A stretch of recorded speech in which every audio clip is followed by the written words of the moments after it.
Pessoal, eu vou gravar mais esse vídeo para aprofundar um pouquinho a ideia de formal e material, que eu acho que é uma ideia que vai ser importante para a gente trabalhar ao longo do curso inteiro, né? Eu disse para vocês no vídeo passado que quando eu falo de uma concepção de justiça, né, ou uma solução material para a questão dos conflitos humanos, eu estou falando que o filósofo que pensa assim vai tentar identificar qual é o verdadeiro critério para orientar a sociedade, né? Qual seria a moral verdadeira, digamos assim, né? Que deveria orientar a sociedade como um todo. E quando eu falo em soluções formais, como eu expliquei para vocês, aí a gente está falando da ideia de que é possível concordar em discordar, digamos assim, né? Ou seja, é possível que várias concepções éticas, morais, sobre o que deve ser a vida em sociedade convivam no mesmo espaço, né? Esse é o caminho das soluções formais, né? Ah, mas como assim, professor? Né? Enfim, para a gente conseguir compreender isso, vale a pena, por exemplo, vocês olharem a ilustração que eu coloquei na aula de hoje, né? Que são essas árvores cujo reflexo são várias árvores diferentes, né? Várias árvores diferentes, mas o reflexo delas é igual, né? O que a artista fez nesse caso? Ela está dizendo, olha, são todas árvores, né? Apesar das suas diferenças variadas, são todas árvores. Então elas têm todas, digamos assim, características, né, suficientemente homogêneas para que eu possa classificá-las como árvore, né?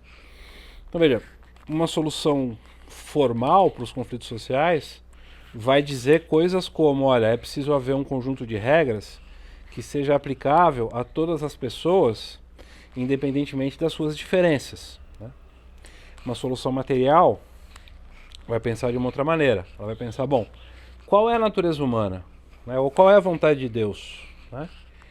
Se a natureza humana for essa, né, conforme eu chegar a uma certa conclusão, então eu vou ter que produzir normas adequadas para satisfazer as necessidades e os interesses relacionados à natureza humana, né? Essa é uma solução material, ou uma visão de justiça no sentido material, né? Por outro lado, quando eu digo, olha, todas as pessoas são iguais em algum aspecto, né, eu posso considerá-las todas iguais em algum aspecto, elas merecem um tratamento igualitário, e eu vou então tentar chegar a uma série de regras, né, que sejam aplicáveis a todas. E aí toda a dificuldade é saber que regras são essas, né? Como é que eu chego nelas, como é que eu estabeleço esse critério, né, para dizer qual é o procedimento, qual é o pacote mínimo, essa base mínima a partir da qual a gente possa concordar em discordar, né? Então, é importante vocês irem trabalhando com essas ideias ou tentarem compreender essas ideias ainda num sentido muito geral, né? E eu quero que vocês vão procurando essas soluções nos textos, né? Vocês vão procurando essas ideias nos textos, que aí vocês podem compreender melhor uma série de coisas, né?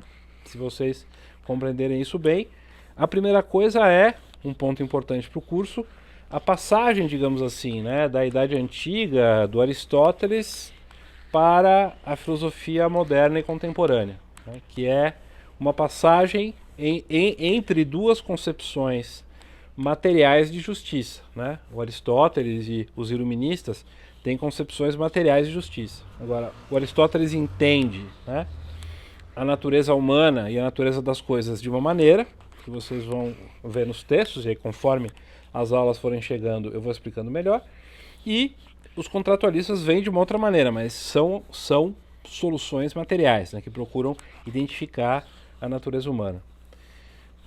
Um momento posterior, né, um recorte posterior importante é ali a passagem dos contratualistas para o Kant, né, e o que veio depois, né? Eu até pedi para vocês, uma das tarefas que eu vou pedir para vocês vai ser ler um texto do Neumann e dizer se ele é kantiano ou não, vocês vão ver isso mais para frente. Mas a ideia aqui é que a gente tem com o Kant a passagem para um raciocínio formalista, né? Você tem abre-se o espaço para para uma ideia formalista, né, quando Kant reelabora, né, a categoria de contrato social da maneira dele. Né? Ele vai dizer, olha, ok, vocês tentaram estudar o que é a natureza humana, mas eu só vejo discórdia. Né? Hobbes discordando do Locke, discordando do Rousseau, discordando do Stuart Mill. Então, isso aqui é uma confusão. Né? Não dá para se estabelecer nenhuma certeza para a moral e para o direito, né, com base numa investigação da natureza humana, uma investigação empírica, né, porque isso faz a gente cair num mar de divergências. Né. Também não dá para voltar para Aristóteles. Né, não faz sentido falar que tem uma vontade inscrita na natureza das coisas, uma teleologia escrita na natureza das coisas, vocês vão ver isso mais para frente. Também não dá para voltar para São Tomás de Aquino e dizer que existe uma vontade de Deus, porque são várias religiões, né, são vários modos de ver o fenômeno religioso numa sociedade complexa. Né? Então, Kant vai tentar uma outra solução, que é uma solução formalista. O princípio moral dele, que também se aplica ao direito, vocês vão ver isso, é um princípio de universalização, é um princípio relativamente vazio, né? Ele vai dizer o seguinte, olha, será considerada moral toda norma que puder ser universalizada para todas as pessoas. Né? Que fazendo um exercício mental, né, de reflexão sobre essa norma, você pode generalizar para todas as pessoas sem que ela perca o sentido e favoreça, né, a todas as pessoas. Então, aí ele vai falar do imperativo categórico, nós vamos ver isso mais para frente, calma, não se assustem, tá? Só estou antecipando, né, para vocês verem uma solução formal se formando, né, e depois o impacto que isso tem no direito, né, porque o direito pensado nos termos contemporâneos, ele pode ser visto como um procedimento. Né? A gente tem uma série de regras, regras de reconhecimento, regras de competência, que disciplinam, né, como é que a gente produz as regras, como é que o legislador deve funcionar, como é que o juiz deve aplicar, né, as regras que o legislador criou, se ele tem espaço ou não para interpretação. Né? Então, o direito, como a gente conhece, é formalista, né, porque ele é um conjunto de regras que se aplicam a todas as pessoas e que disciplinam a criação de outras regras, né, que são as normas que regulam a nossa vida ao lado da moral, né, ao lado das várias morais, né, ou das várias concepções morais que existem ao lado da religião, que continua funcionando. Né? Então, mas por enquanto, eu quero que vocês percebam essa diferença, né? Então, que eu estou apresentando didaticamente como dessa maneira. Né? Então, as soluções substantivas são soluções que procuram encontrar o critério verdadeiro da justiça, da ética, né?